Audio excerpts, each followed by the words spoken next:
औज़ुबिल्लाहिमिनश्शैतानिर्रजीम बिस्मिल्लाहिर्रहमानिर्रहीम। Dear student, अस्सलाम वालेकुम। उम्मीद है खैरियत से होंगे। प्रीवियस वीडियो लेक्चर में हमने डिस्कशन की थी अबाउट अ सेल मेम्ब्रेन का स्ट्रक्चर, उसकी कीमिकल कंपोजिशन और उसके फंक्शन के बारे में हमने तफसील से पढ़ा था। आज इस वीडियो लेक्चर में हम साइटोप्लाज्म के बारे में पढ़ेंगे। Cytoplasm, what is cytoplasm? Cytoplasm is a part of the cell which is present between cell membrane and nuclear membrane. Cell का वो हिस्सा, प्रोटोप्लाज्म का वो हिस्सा जो सेल मेम्ब्रेन और न्यूक्लियर मेम्ब्रेन के दरमियान में है। यहाँ पे अगर आप देखें, इस हिस्से को हम साइटोप्लाज्म कहते हैं। लेकिन यहाँ पे मैंने एक टर्म यूज किया है, protoplasm. What is protoplasm? A living matter from which a cell, a whole cell is made of, that living matter is called protoplasm.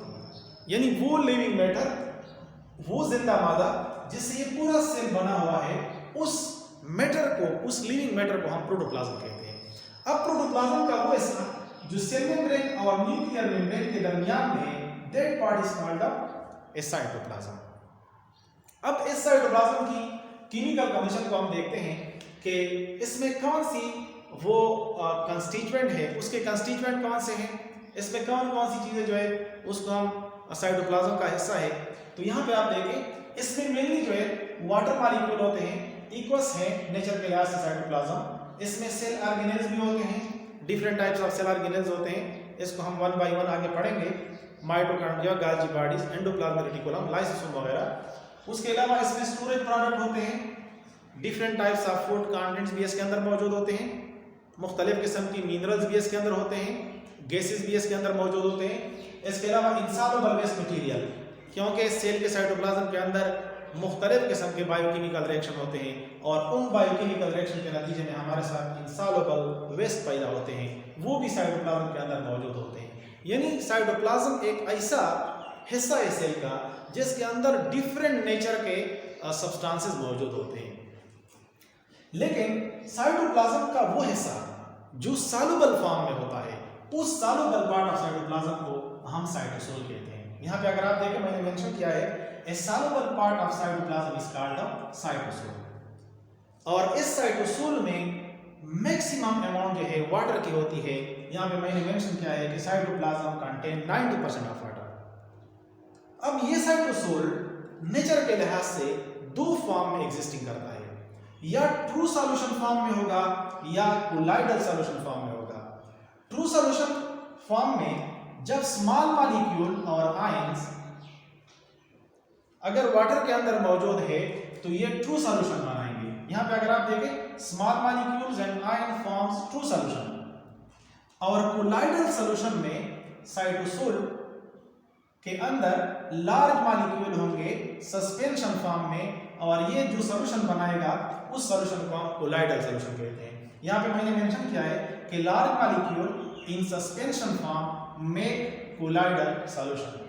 तो साइटोसोल जो है दो फॉर्म में एग्जिस्ट करता है, जो सॉल्युबल पार्ट है साइटोप्लाज्म का, या ट्रू सॉल्यूशन फॉर्म में होगा, और ट्रू सॉल्यूशन फॉर्म में स्मॉल मॉलिक्यूल और आयंस जो होते हैं तो वो ट्रू सॉल्यूशन बनाएंगे।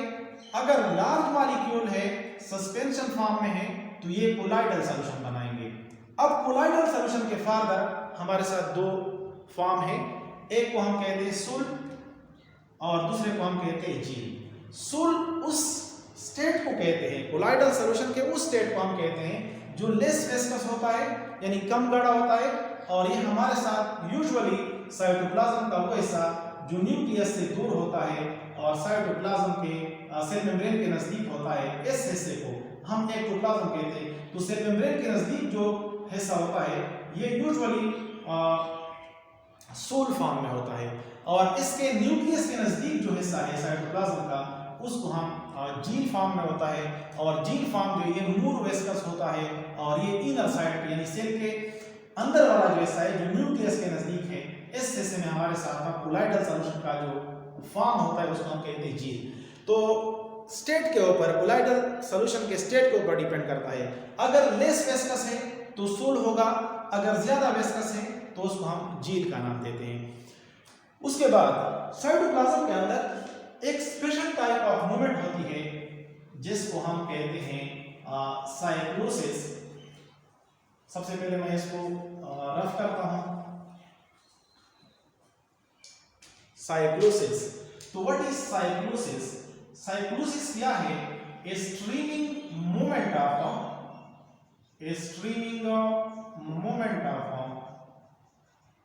Cytoplasm is called cyclosis. Cytoplasm कभी एक साइड पे मूव करती है, यानी उसके जो कंटेंट्स है कभी एक साइड पे फ्लो करती है और कभी दूसरे साइड पे फ्लो करती है। सपोज करें अगर ये साइटोप्लाज्म है तो ये साइटोप्लाज्म जो है इस साइड पे जो है ना ये मूव करती है या इस साइड पे मूव करती है, तो इसमें फ्लूइडिटी पाई जाती है। साइटोप्लाज्म जो है कभी एक साइड पे और कभी दूसरे साइड पे ये मूवमेंट शो करती है और इस मूवमेंट में जो साइटोस्केलेटन है सेल के अंदर स्पेशल प्रोटीन फाइबर होते हैं वो भी इसमें रोल प्ले करते हैं। ये बाद में फिर हम साइटोस्केलेटन में पढ़ेंगे। तो साइटोप्लाज्म के इस मूवमेंट को हम साइक्लोसिस कहते हैं। तो all these are about chemical composition and different states of cytoplasm. उसके बाद हम उसके फंक्शन के ऊपर आते हैं कि उसके फंक्शंस क्या हैं। तो पहला फंक्शन साइटोप्लाज्म का ये है कि it provides a site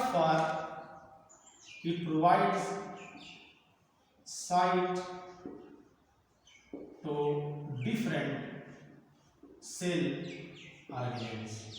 पहला फंक्शन साइटोप्लाज्म का ये है कि ये साइट प्रोवाइड करता है, ये लोकेशन प्रोवाइड करता है, प्लेस प्रोवाइड करता है सेल ऑर्गेनेल्स को। यानी जिस तरह आपको मालूम है कि सेल के साइटोप्लाज्म के अंदर न्यूक्लियस होता है, माइटोकॉन्ड्रिया होता है इसके अंदर, गाल्गी बॉडी इसके अंदर होते हैं, लाइसोसोम इसके अंदर मौजूद होते हैं। तो all these cell organelles are located present inside in the cytoplasm. तो इसी वजह से हम कहते हैं कि it provides site to the different cell organelles. दूसरा फंक्शन इसका यह है कि different biochemical reactions, it provide site for different biochemical reactions. Cell के साइटोप्लाज्म के अंदर मुख्तलिफ किस्म के बायोकेमिकल रिएक्शंस भी होते हैं, सच एज ग्लाइकोलाइसिस।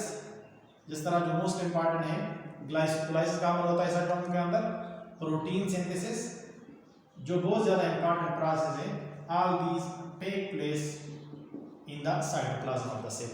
तो मुख्तलिफ किस्म के बायोकेमिकल रिएक्शन भी, मेटाबॉलिक एक्टिविटीज सेल के साइटोप्लाज्म के अंदर होते हैं।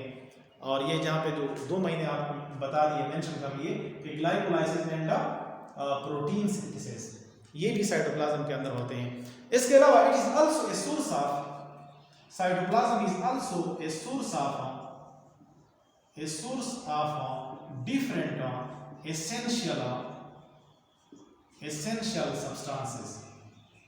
essential substances, मुख्तलिफ किस्म के वो एसेंशियल सब्सटेंसेस जो लाइफ के लिए ज़रूरी है।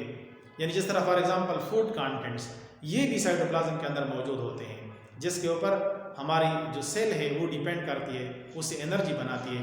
तो different types of essential substances are also present in the cytoplasm. तो all these are about a general function of cytoplasm, and इंशाल्लाह in the next video lecture we will discuss about endoplasmic reticulum. Thank you very much.